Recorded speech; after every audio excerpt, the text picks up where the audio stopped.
최근 퍼지고 있는 한반도 위기설에 불안감이 커지고 있습니다. 정부는 4월 전쟁설이 괴소문이라고 강조를 하고 있지만은 주변국들은 미국이 북한 문제에 군사적으로 대응할 수도 있다 하는 식으로 언급하고 있습니다. 네, 정부는 상황을 안정적으로 관리하는 게 중요하다면서 한반도 위기감이 커지는 분위기를 경계하고 있습니다. 취재기자 연결해서 알아보겠습니다. 이선아 기자. 네, 이선아입니다. 주변국에서는 미국의 군사행동 가능성이 계속해서 언급되고 있는데요. 정부 입장은 그럴 가능성이 여전히 없다는 거죠. 그렇습니다. 외교부 당국자는 우리 정부만 이런 상황에서 소외돼 있는 게 아니냐는 질문에 적어도 정부는 국민에게 거짓을 전하고 있지는 않다고 강조했습니다.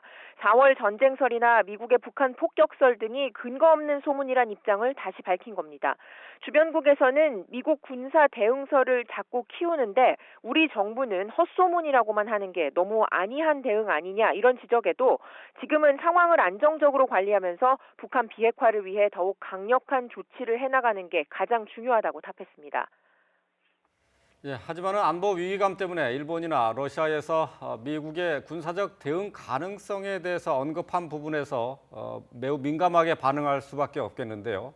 자, 이렇게 언급하는 배경은 어디에 있는 겁니까? 네, 앞서 일본 언론은 미중 정상회담을 앞두고 미국이 일본에 북한을 공격할 수 있다는 뜻을 밝혔다고 보도했는데요. 일각에서는 외교적, 경제적 압박을 해도 안 되면 군사 대응도 할 수 있다는 원칙적 이야기가 과장된 게 아니겠느냐 이런 관측도 나옵니다. 이와 함께 러시아 정부가 미국 군사 대응설을 언급한 건 미국 국무장관 방문을 앞두고 기선을 제압하고 또 한반도 위기감이 커질수록 자신들의 대비 태세도 강화할 수밖에 없는 만큼 불편한 감정을 드러낸 거라는 분석도 있습니다. 이와 관련해서 외교부 당국자는 국내 정치, 경제가 모두 어려운 마당에 주변국 등이 나서서 한반도 위기감 키우는 상황을 경계할 필요가 있다고 강조했습니다.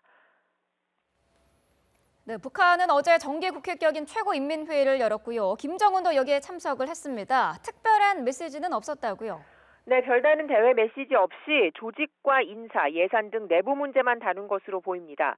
가장 눈에 띄는 건 김일성 시대에 운영됐다가 없어진 최고인민회의 외교위원회를 다시 만들었다는 겁니다. 외교위원장은 북한 외교정책 수장인 리수용이 맡았고 대남협상과 대미협상 전문가들이 위원으로 포진했습니다.